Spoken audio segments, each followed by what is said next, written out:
The physical features of India है। तो ये 9th क्लास का चैप्टर है, 9th का भी बच्चा पढ़ सकता है और जो किसी कॉम्पिटिटिव एग्ज़ाम की तैयारी कर रहे हैं वो भी स्टूडेंट्स पढ़ सकते हैं।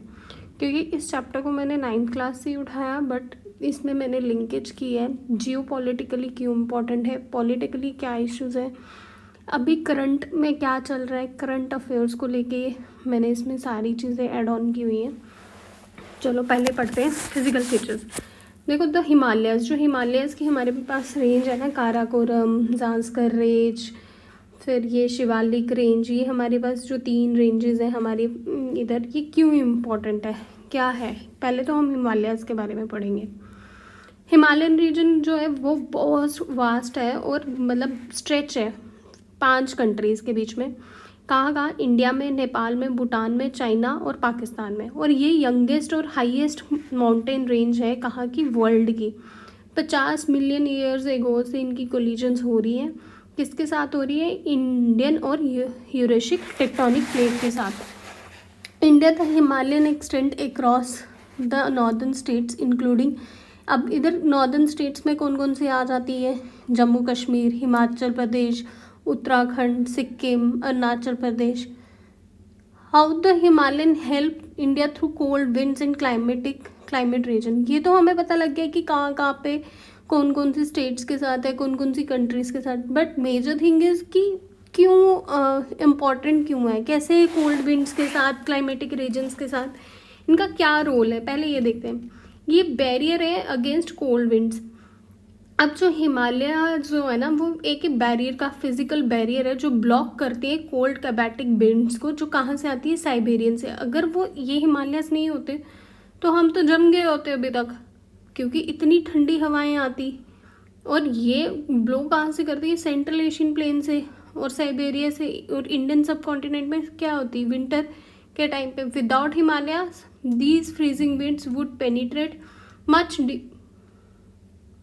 much deeper into the Indian plains causing severe winters।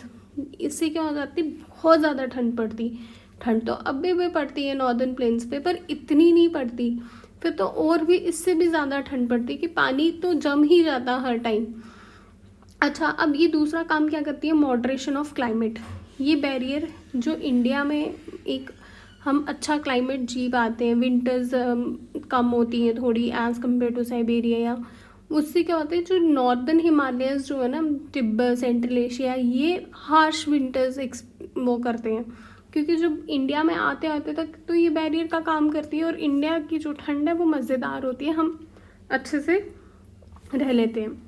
फिर मानसून पे भी इफेक्ट डालता है। कैसे? साउथ वेस्ट मानसून्स आते हैं, उससे क्या होता है? विंड्स राइज होती हैं और हैवी रेनफॉल और ऑन द साउदर्न स्लोप्स पे हो जाती है, साउथ स्लोप पे हो जाती है या विंडवर्ड साइड पे, जिसे हम विंडवर्ड साइड भी कहते हैं।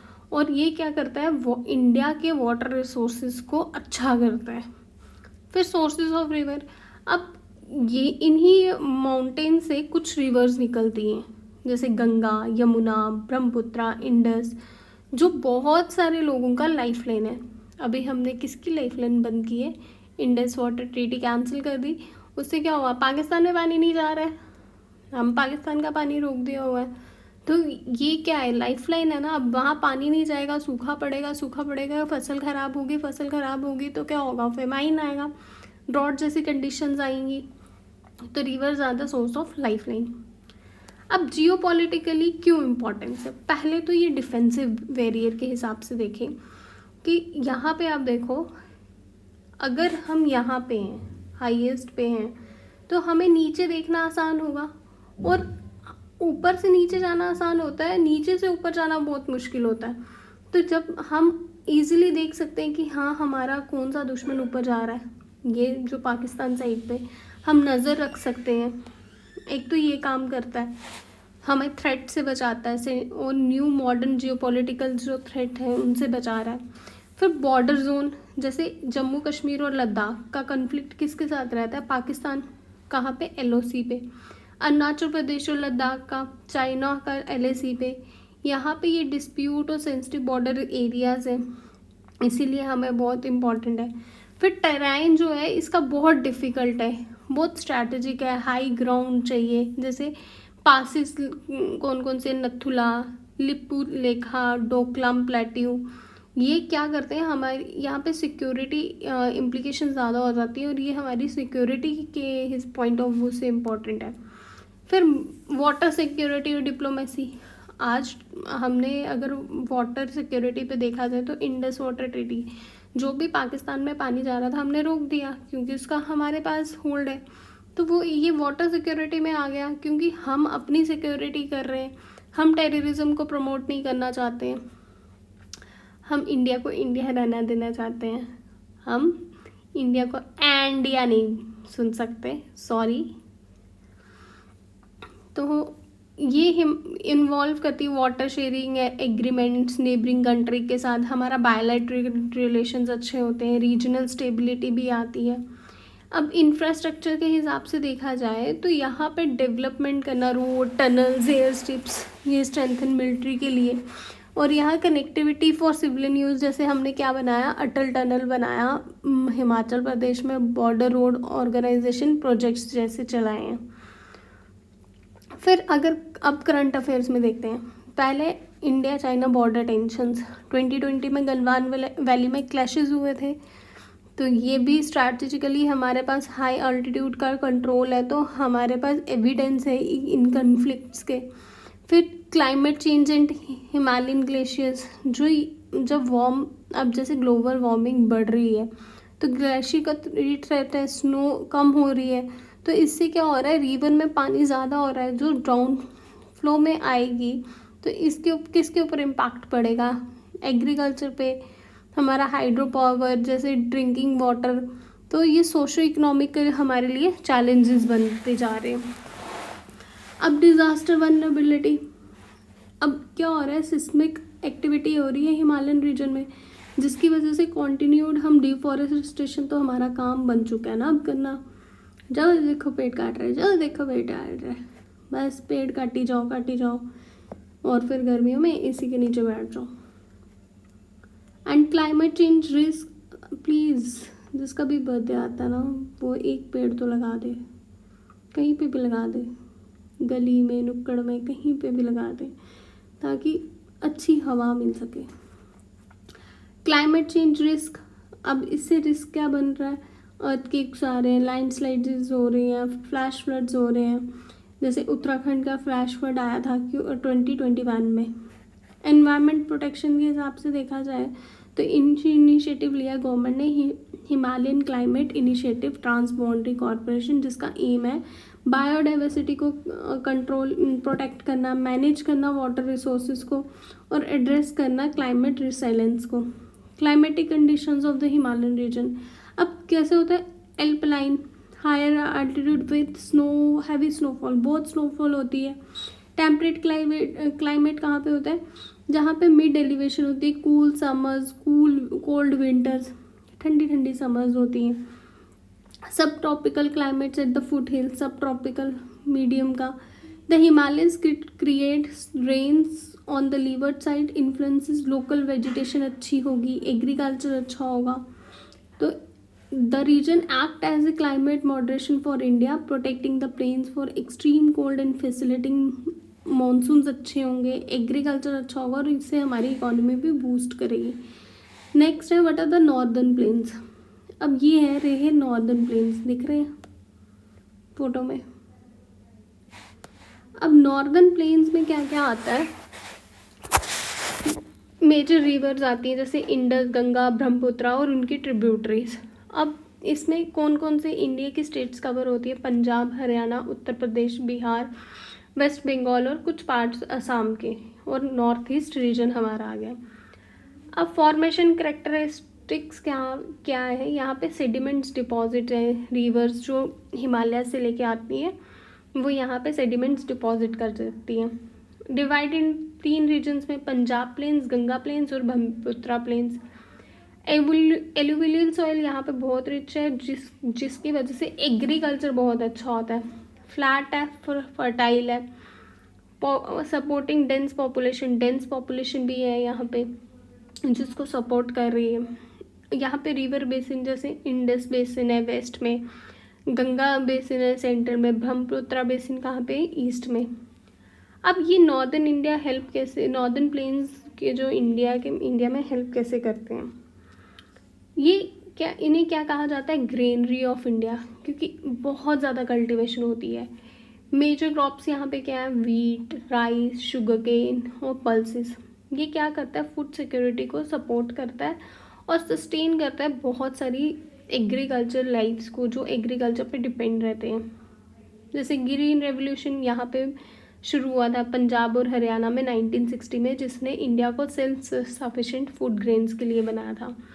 एबंडेंट है ground water and surface water from reverse and irrigation, बहुत ज़्यादा यहाँ पे ये एबंडेंट है ग्राउंड वाटर के लिए।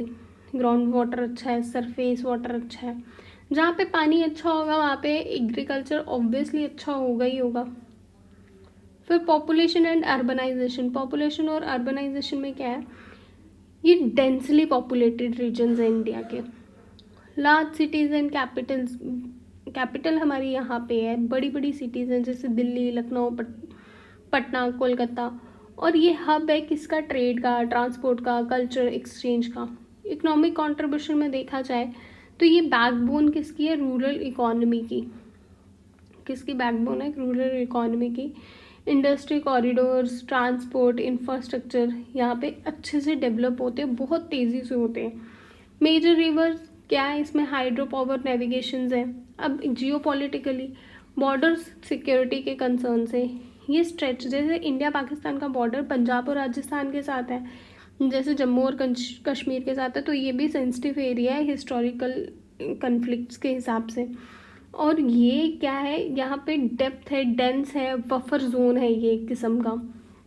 फिर यहाँ पे क्या है, इंफ्रास्ट्रक्चर है, वो मोबिलाइजेशन क्रूशियल, बहुत ट्रूप्स से मोबिलाइजेशन हो रही है।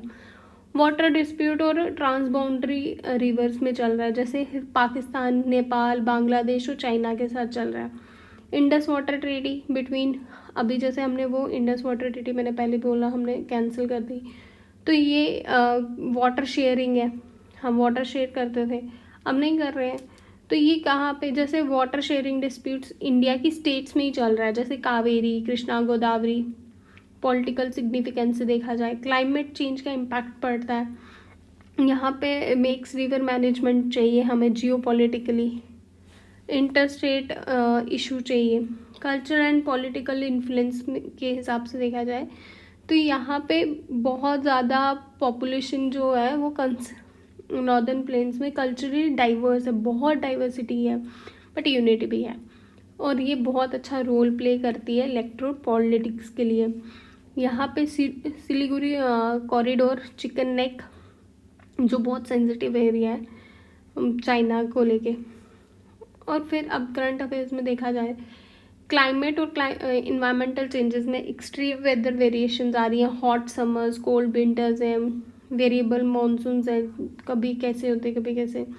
फ्लड्स आ रहे हैं हाई हैवी मानसून्स की वजह से, क्योंकि हिमालयन रिवन का भी पानी नीचे की ओर आता है, जैसे असम और बिहार में होता है। ग्राउंड वाटर डिप्लीशन हो रहा है, ग्राउंड वाटर में पानी कम हो रहा है। एयर पोल्यूशन बढ़ रहा है दिल्ली में, क्लाइमेट चेंज हो रहे हैं बहुत जल्दी, और मानसून पे इसका इम्फेक्ट पड़ रहा है, और ये हमारी इकोनॉमी पे इफेक्ट डाल रहा है, क्योंकि इकोनॉमी, एग्रीकल्चर इकोनॉमी हमारी इफेक्टेड होगी तो इंडिया की इकोनॉमी भी इफेक्टेड होगी। जैसे फ्लड्स आए थे 2023 में असम और बिहार में, क्योंकि ये प्लेन्स क्या है, यहाँ पे एक तो एक्सट्रीम रेनफॉल हुई और पुअर मैनेजमेंट की वजह से। इंटरस्टेट वाटर डिस्प्यूट कहाँ चल रहा है, कावेरी या किसके बीच में, कर्नाटका और तमिलनाडु के बीच में, ये बहुत बड़ा फ्लैश। अब इंडस वाटर ट्रीटी, ये तो पता ही है सबको कि क्या चल रहा है, इस टाइम हमने पानी बंद कर दिया हुआ।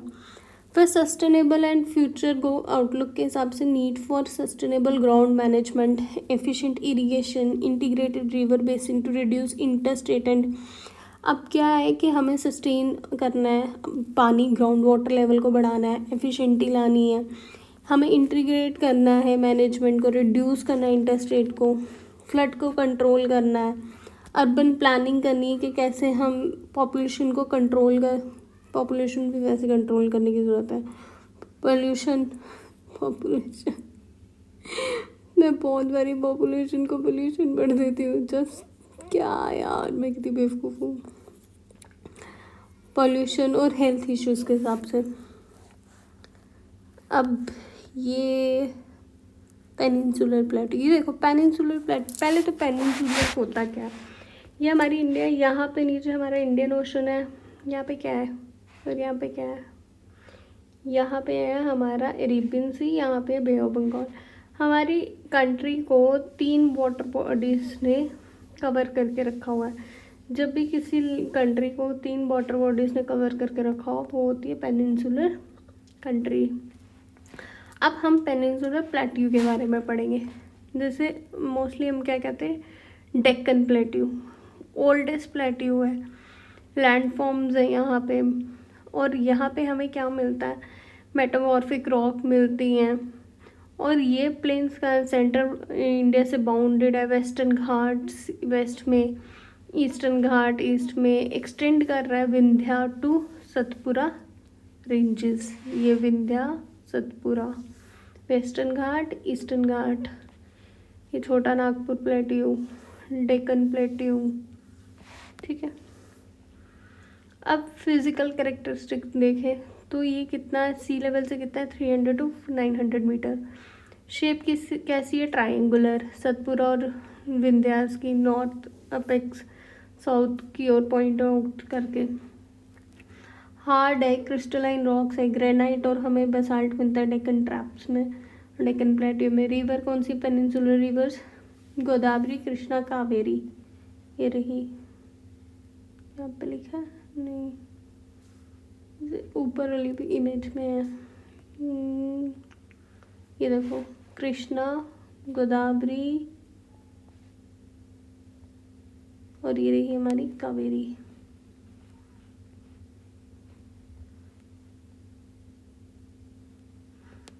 ठीक है। अब यहाँ पे क्यों, कैसे हेल्प करता है, मिनरल वेल्थ है। हमें यहाँ से क्या मिलता है, आयरन ओर मिलता है, मैग्नीज मिलता है, बॉक्साइट मिलता है, कोल मिलता है, माइका मिलता है। और ये क्या, बैकबोन है इंडिया की माइनिंग और हैवी इंडस्ट्रीज़ की, जैसे झारखंड, उड़ीसा, छत्तीसगढ़, महाराष्ट्र। एग्रीकल्चर के हिसाब से देखा जाए तो ये क्या है, being Rocky and plateau like, ये सपोर्ट करता है एग्रीकल्चर को ड्यू टू रिवन सिस्टम अच्छा है। यहाँ पे कौन सी सॉइल है, ब्लैक सॉइल है। कहाँ पे, डेक्कन ट्रैप्स में जैसे। और इसकी ब्लैक सॉइल में क्या, देखो अब यहाँ से ही पता लग गया, ब्लैक सॉइल है। ब्लैक सॉइल में क्या है, क्या क्या चीज़ें उगेंगी, कॉटन, पल्सेस और मिलेट्स। हाइड्रो पावर के हिसाब से हमारे यहाँ पे ओरिजिनेट जो रिवर्स हैं प्लेट्यू पे, ये क्या करते हैं, हाइड्रो प्रोजेक्ट इंडिया को पावर सप्लाई करती है। फॉरेस्ट रिसोर्सेज और बायोडाइवर्सिटी, फ्लोरा एंड फ्लोना अच्छा है, मेडिसिनल प्लांट्स है, टिम्बर है, बायोडाइवर्सिटी अच्छी है। इम्पोर्टेंस ऑफ पेनिनसुलर प्लेट्यू, अब क्या क्यों इम्पोर्टेंस है, जियो पॉलिटिकली। एक तो स्ट्रैटेजिक लोकेशन के हिसाब से देखा जाए, यहाँ पे ये कंट्रोल करता है। अब 3 साइड से पानी है तो इंडस्ट्री और डिफेंस के हिसाब के लिए हमें बहुत ज़रूरी है। नेचुरल बैरियर्स है, वेस्टर्न घाट्स और ईस्टर्न घाट्स इंडस्ट्रियल और इकोनॉमिक हब है। कौन कौन से, बेंगलुरु, हैदराबाद, पुणे, नागपुर जैसी। और किसके पास है, प्लेट्यू के पास। क्रिटिकल है इंडियंस इकोनॉमी ग्रोथ के लिए, जियो पॉलिटिकली। रिसोर्स सिक्योरिटी में देखा जाए तो सस्टेनेबल करता है मैनेजमेंट को और इंडिया की सेल्फ रिलायंस और जियो पॉलिटिक स्ट्रेंथ को। अब करंट अफेयर के हिसाब से देखा जाए, माइनिंग एंड इन्वायरमेंटल कन्फ्लिक्ट्स आज डिबेट्स में क्यों है, क्योंकि बहुत ज़्यादा माइनिंग हो रही है। माइनिंग होने की वजह से लोग बहुत परेशान हैं। जो वहाँ के लोकल्स हैं, लोकलाइट्स हैं, तो वहाँ पे पोल्यूशन आ रहा है, डिस्टर्बेंसेस हो रही है, जैसे Chhattisgarh, Orissa.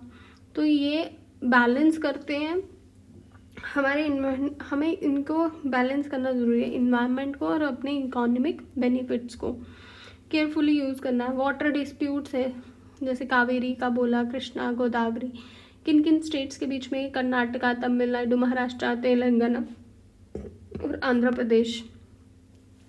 Climate change impact value, बहुत वर्नेबिलिटी है, मॉनसून पैटर्न्स बहुत इरेटिक होते हैं। और यहाँ पे मराठा वाड़ा ड्रॉट जैसे हमने देखे हैं। एग्रीकल्चर और लाइवलीहुड इससे इम्पैक्ट हो जाती है। रिन्यूएबल एनर्जी पोटेंशियल, यहाँ पर ओपन स्पेसिस हैं, किसके लिए हम यूज़ कर सकते हैं, सोलर विंड एनर्जीज के लिए। क्लाइमेटिक कंडीशंस के लिए देखा जाए, tropical climate conditions, tropical wet dry, और ये क्या है, distinct monsoons, dry seasons, monsoon influence की वजह से रिसीव करते हैं मॉडरेट रेनफॉल, मॉडरेट होती है। ड्रॉट प्रोन एरियाज में ये क्या करते हैं, अनइवन रेनफॉल की वजह से अनइवन डिस्ट्रीब्यूशन हो जाती है। यहाँ पे टेम्परेचर, यहाँ पे ज़्यादा गर्मी कितनी होती है, 40 डिग्री तक। विंटर्स ठीक ठीक होती है। वेजिटेशन और सॉइल, ड्राई डेसिडुअस फॉरेस्ट होते हैं, ब्लैक सॉइल है जिसमें रिटेन क्या रहता है, मॉइस्चर। अब इन्वायरमेंट इम्पैक्ट और इसके कंसर्न की देखें तो ये यहाँ पे forest act as a carbon sink, जो मिटिगेट करते हैं, क्लाइमेट चेंज में हेल्प करते हैं।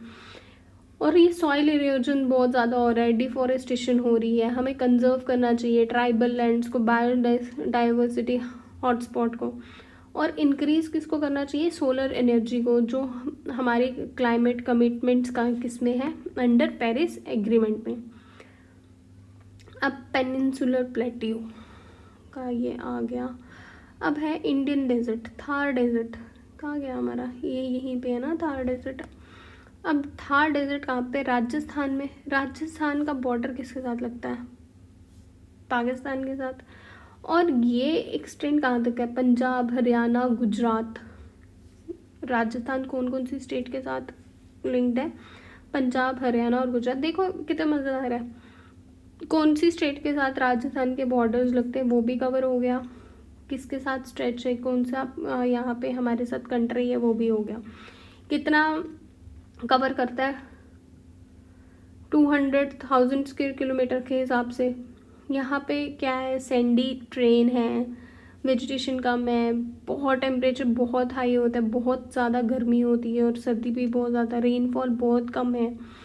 यहाँ पे सैंड ड्यून्स होते हैं जिसको रन्स कहते हैं, रॉकी आउटक्रॉप्स होते हैं। अब ये स्ट्रैटेजिक बफर जोन तो है ही है मिलिट्री के लिए। सोलर पोटेंशियल एनर्जी यहाँ पे ज़्यादा है, यहाँ सोलर पावर जनरेशन ज़्यादा है। Biodiversity, eco service, great Indian bustard और चिनकारा है यहाँ पे, जो ये क्या करते हैं, फ्लोरा और फोना की कंडीशंस को अडाप्ट करते हैं। कंजर्वेशन ऑफ बायोडाइवर्सिटी यहाँ पे ज़रूरी है, क्रूशल है, क्योंकि इकोलॉजिकल बैलेंस लाने के लिए। एग्रीकल्चर क्या है, ड्राई फार्मिंग होती है यहाँ पे। एनिमल हस्बेंड्री में कैमल और शीप आ जाती हैं। Indian desert important geopolitically. अब जियोपॉलिटिकली कैसे इम्पॉर्टेंट है, यहाँ पे बॉर्डर सिक्योरिटी चाहिए, क्योंकि किसके साथ मुझे लगता है, पाकिस्तान के साथ, और इंडिया और पाकिस्तान के रिलेशंस अच्छे नहीं हैं। इन्फ्लिट्रेशंस हो जाती हैं यहाँ से, बॉर्डर फेंसिंग से स्मगलिंग्स होती हैं, ये कंसर्न का इशू है। टेररिज्म यहाँ से आ रहा है, ये भी कंसर्न का इशू है कि यहाँ से भी मतलब सुरंगें बना के यहाँ किसी भी तरह से। अभी नहीं, पूजा क्या करके नाम है जो यूट्यूबर है, वो पकड़ी गई है। रीजनल स्टेबिलिटी है, water sharing, Indira Gandhi canal यहाँ पे बनाया गया है, जो वाटर शेयरिंग बॉर्डर एरियाज में। और वाटर मैनेजमेंट यहाँ पे भी लिंक है इंडिया और पाकिस्तान के रिलेशन के साथ। इंडिया पाकिस्तान, अब थार डेजर्ट में भी टेंशन हो जाती है, अभी ऑपरेशन सिंदूर के टाइम पे हुई। सोलर एनर्जी प्रोडक्ट्स, आज मुझे पता नहीं क्या हुआ है, प्रोजेक्ट्स को प्रोडक्ट्स, पॉल्यूशन को पॉपुलेशन। हाँ, क्लाइमेट चेंज इम्पैक्ट में लाइवलीहुड, क्रॉस ब्रॉडर वाटर है, डिजर्टिफिकेशन में और एफॉरेस्टेशन करने की ज़रूरत है। इनिशिएटिव्स लेने चाहिए डेजर्ट नेशनल पार्क्स के लिए, एफॉरेस्टेशन प्रोग्राम्स चलाने चाहिए। वाटर सिक्योरिटी को लेके यहाँ पे जो एक स्कीम है इंदिरा गांधी कैनाल, वो ट्रांसफॉर्म होनी चाहिए, अरेबल लैंड होनी चाहिए, सपोर्ट करना चाहिए एग्रीकल्चर को। क्लाइमेटिक कंडीशन, टेम्परेचर 50 से भी ऊपर जाता है, रेनफॉल बहुत कम है, और यहाँ पे हाई वेपोरेशन है, विंड बहुत, सैंड ड्यून्स चलती हैं, स्टॉर्म्स बहुत आते हैं। इन्वायरमेंटल कंडीशंस के हिसाब से डेजर्टिफिकेशन कंसर्न्स हैं, जो हमारे चैलेंजेस हैं, वाटर सिक्योरिटी है, बायोडाइवर्सिटी लॉस हो रही है, ह्यूमन अडेप्टेशन।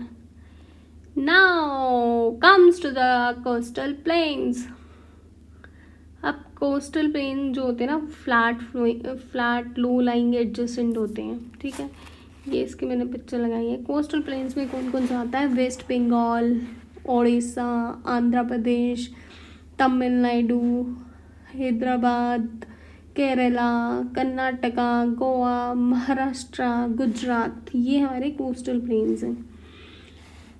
यहाँ पे फर्टाइल लैंड है, डेंस पॉपुलेशन है, मिक्स इकोसिस्टम है, बीचेस हैं, मैनग्रोव्स हैं, डेल्टाज हैं। ईस्टर्न कोस्टल प्लेन्स में स्ट्रेच कहाँ से है? Mahanadi delta, Orissa to Tamil Nadu coast, जिसमें मेजर रिवर्स कौन कौन सी आ रही है? महानदी, गोदावरी, कृष्णा और कावेरी। किसके साथ करेक्टराइज्ड है? फर्टाइल सॉइल, लेगून्स हैं। फिर वेस्टर्न कोस्टल प्लेन्स में क्या है? स्ट्रेच है Gujarat down to Kerala. Bound किसके साथ है? अरेबियन सी, वेस्टर्न घाट्स के साथ। यहाँ पे पोर्ट्स हैं, फिशिंग हार्बर्स हैं। अब इम्पॉर्टेंट क्यों है? क्योंकि यहाँ पे इकोनॉमिकली सिग्निफिकेंस है। एक तो एग्रीकल्चर, फिशिंग इंडस्ट्री है, पोर्ट्स एंड ट्रेड हो सकते हैं हमारे। पोर्ट्स कहाँ कहाँ पे? मुंबई, चेन्नई, कोलकाता, कोची। इंटरनेशनल हमारे ट्रेड चलते हैं, टूरिज़्म के हिसाब से अच्छा है। इन्वायरमेंटल इम्पोर्टेंस में मैनग्रोव्स, वेटलैंड्स हैं। फिर यहाँ पे ब्रीडिंग ग्राउंड्स, मेराइन स्पीशीज़ हैं जो सपोर्ट करती है बायोडाइवर्सिटी को। फिर जियोपॉलिटिकली यहाँ पे नेवल बेसिस हैं। 26/11 का जब हुआ था तो वो कहाँ से आए थे? सी रूट से ही आए थे, अरेबियन सी वाली साइड से आए थे, Maharashtra.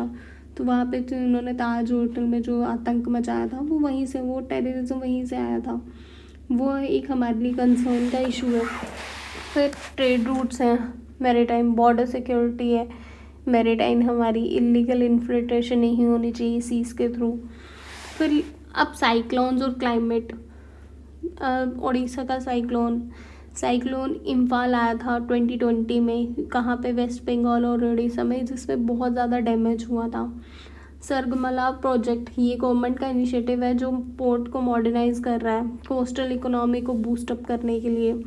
Coastal erosion and sea level rise, coastal erosion हो रही है और सी लेवल हमारा बढ़ता जा रहा है। ब्लू इकोनॉमी क्या है? ये सस्टेनेबल एक्सप्लॉयटेशन ऑफ ओशंस, जो हमारे साथ लिंक है डायरेक्टली, उनकी हेल्थ और मैनेजमेंट को देखना। फिर है फिशर फ्लॉक लाइवलीहुड्स ड्यूरिंग कोविड-19। यहाँ पे कोस्टल कम्युनिटीज़ ने बहुत इकोनॉमिक हार्डशिप फेस की। क्लाइमेटिक कंडीशन ट्रॉपिकल है, साउथ वेस्ट मानसून आते हैं, साइक्लोन्स आते हैं यहाँ पे, और टेम्परेचर मॉडरेट रहता है। नेक्स्ट आइलैंड, लंबा जा रहा है, कोई बात नहीं, जाने दो। बट इसमें ना सब कुछ कवर हो रहा है, करंट अफेयर्स, रिवर्स, किसके साथ कितना क्या बॉर्डर शेयर हो रहा है, कौन सी कंट्री के साथ शेयर होता है, कौन सी स्टेट्स के साथ बॉर्डर शेयर हो रही है, करंट अफेयर्स भी है। आइलैंड अब क्या है? एक लैंड मैस है जिसके आगे पीछे पानी होता है। तो ये ओशनिक है, टेक्टोनिक मूवमेंट्स होती हैं, वॉल्केनिक इरप्शंस होती हैं, कोरल रीफ एक्यूमुलेशन होती है। यहाँ पे इंडिया के कॉन्टेक्स्ट में देखा जाए, strategic security, biodiversity, blue economy, disaster management, climate resilience, ये सब कुछ है। फिर अब यहाँ पे अंडमान इन निकोबार आइलैंड का है, बे ऑफ बंगाल में। कितने आइलैंड है वहाँ पे? 572। और volcanic origins include Barren Island है, जो इंडिया का ओनली एक्टिव आइलैंड है। Barren Island is the India's only active volcano है। हाई स्ट्रैटेजिक लोकेशंस के हिसाब से मलक्का स्ट्रेट है, जो वर्ल्ड का बिजिएस्ट मेरीटाइम रूट माना जाता है। Rich in tropical rain forest, Lakshadweep Arabian sea में 36 कोरल आइलैंड्स हैं। फ्लैट टेराइन है, नो माउंटेन्स, कोई माउंटेन नहीं है, कोई रिवर्स नहीं है। जियोपॉलिटिकली इम्पॉर्टेंट है। अब यहाँ पे अंडमान एंड निकोबार कमांड है जो इंडिया में, जहाँ पे ट्राई सर्विसेज है, आर्मी भी है, नेवी भी है और एयरफोर्स भी है। नेवल बेसिस है हमारे यहाँ पे। सर्विलेंस पोर्ट्स पोस्ट हैं, लॉजिस्टिक्स हब्स हैं, मॉनिटरिंग ग्लोबल ट्रेड रूट्स हैं। 60% ऑफ ग्लोबल ट्रेड रूट होता है, 80% यहाँ पे ट्रेड पासिस है थ्रू मलक्का स्ट्रेट से होता है। ये मेंटेन करता है मैरीटाइम डोमिनेंस को, अवेयरनेस की यहाँ पे हमें ज़रूरत है इंडिया को मेंटेन करने के लिए, उसमें इंडिया की हेल्प होती है। मतलब यहाँ से अगर ट्रेड हो रहा है तो कुछ गलत सामान ना आए, कोई ड्रग्स ना आ जाए, कोई हमारी जो एनिमी कंट्री नेबरिंग कंट्री है वो ना यहाँ पे टेररिज्म को प्रमोट करे। अब काउंटरिंग चाइना को काउंटर के स्ट्रिंग्स ऑफ पल। अब चाइना ने बेस स्ट्रेटेजिक बेस पाकिस्तान में ग्वादर, श्रीलंका, हम्बोट और डिजिबोटी। तो India as island asset are crucial for counter strategy. In China को काउंटर स्ट्रैटेजी के लिए स्ट्रिंग ऑफ पर्ल्स चलाया। कनेक्टिविटी है एशियान से और इंडो पैसिफिक नेशन से, एक्ट ईस्ट पॉलिसी के एनहांस। क्वाड इसमें आती हैं इंडिया, यूएस, जापान और Australia. Environment, ecologic significance, coral reefs, maritime. Coral reefs है कहाँ पे? लक्षद्वीप और गल्फ ऑफ मन्नार में। नेचुरल बैरियर्स है अगेंस्ट कोस्टल इरोजन्स के, अगर मतलब कोस्टल इरोजन्स के अगेंस्ट ये क्या है, नेचुरल बैरियर्स का काम करते हैं।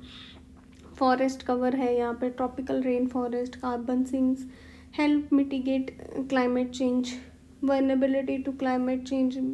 सी लेवल राइज हो रहा है, सी लेवल राइज हो रहा है तो कोरल ब्लीचिंग के लिए, कोरल ब्लीचिंग वल्नरेबिलिटी हो रही है। ये यूएन आईपीसीसी रिपोर्ट में लो लाइंग आइलैंड्स में अनइनहैबिटेंट है और यहाँ पे मतलब पॉपुलेशन कम है। और ब्लू इकोनॉमी में इसका बहुत बड़ा रोल है। क्लाइमेट, नेचुरल डिज़ास्टर में disaster management. Nicobar island was badly hit, बहुत गंदे तरीके से हिट हुआ था 2004 में, जिससे डिज़ास्टर प्रिपेयर्डनेस के लिए हमें दोबारा से फोकस करना पड़ा। हम प्रिपेयर नहीं थे। सुनामी आई थी 2004 में इंडियन ओशन में। अभी रिसेंटली हमने इधर Nicobar naval base strategy security के लिए लगाया। ब्लू इकोनॉमी हब से यहाँ पे लक्षद्वीप में सस्टेनेबल टूरिज्म प्लान लॉन्च किया। Climate resilient cyclone prone areas बनाए हैं। इंडिया मालदीव टेंशंस, जिसमें लक्षद्वीप आइलैंड को काउंटर किया। चाइनीज़ इन्फ्लुएंस जो बढ़ रहा था, लक्षद्वीप एज ए की टूरिस्ट की तरह से है। मेरीन बायो रिजर्व्स हैं। चैलेंजेस क्या है? इकोलॉजिकली फ्रेजिलिटी, लिमिटेड इंफ्रास्ट्रक्चर है, इलीगल पोचिंग, ओवर फिशिंग्स हो जाती है, ट्राइबल राइट्स का कन्फ्लिक्ट चलता है, डेवलपमेंट इन निकोबार में।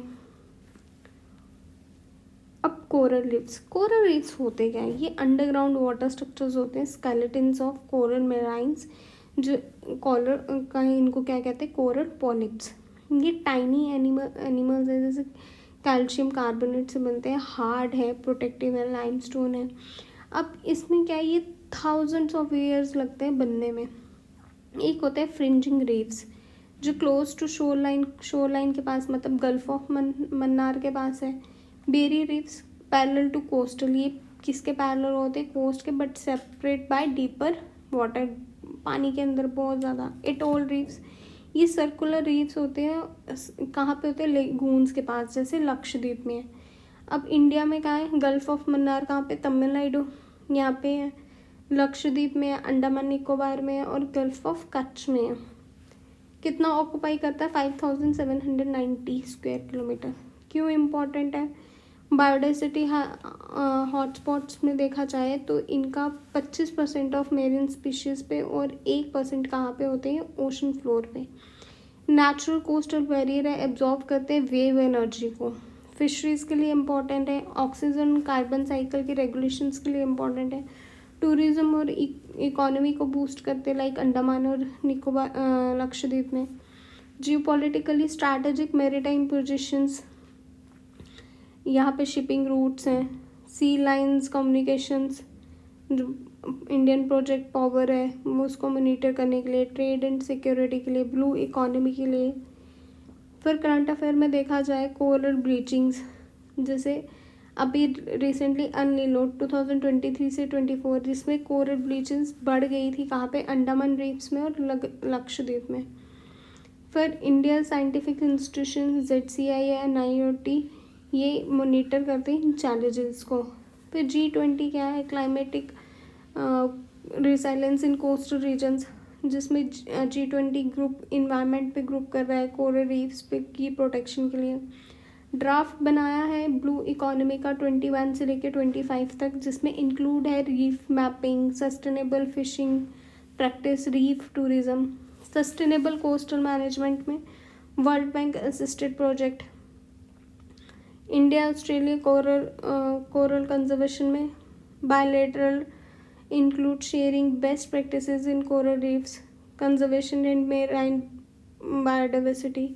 अब कोरल रीफ और climate change, threaten for climate change, अगर क्लाइमेट चेंज हो जाएगा तो इनका जो इनको इन्वायरमेंट चाहिए, जो इनको बायोडाइवर्सिटी चाहिए वो नहीं मिलेगी। और ये क्यों इम्पोर्टेंट है, अभी ऊपर पढ़ा, मेराइन प्रोजेक्ट में gulf of Mannar bio reserve जो प्रोटेक्ट कर रहा है कोरल इकोसिस्टम को एक्सप्लॉइट होने से। अब SDGs में 13 climate action, life of below, life on land, no poverty, zero hunger, इस सब में आ जाता है। That's it. Protecting India's coral reefs is not just about ecology, ये नेशन की मेराइन फ्यूचर, लीडरशिप और क्लाइमेट रिसाइलेंस के लिए भी इम्पोर्टेंट है। That's it. ये physical features of India linked with current affairs, linked with all the aspects, हर चीज़ इसमें कवर्ड है। Thank you very much, bye.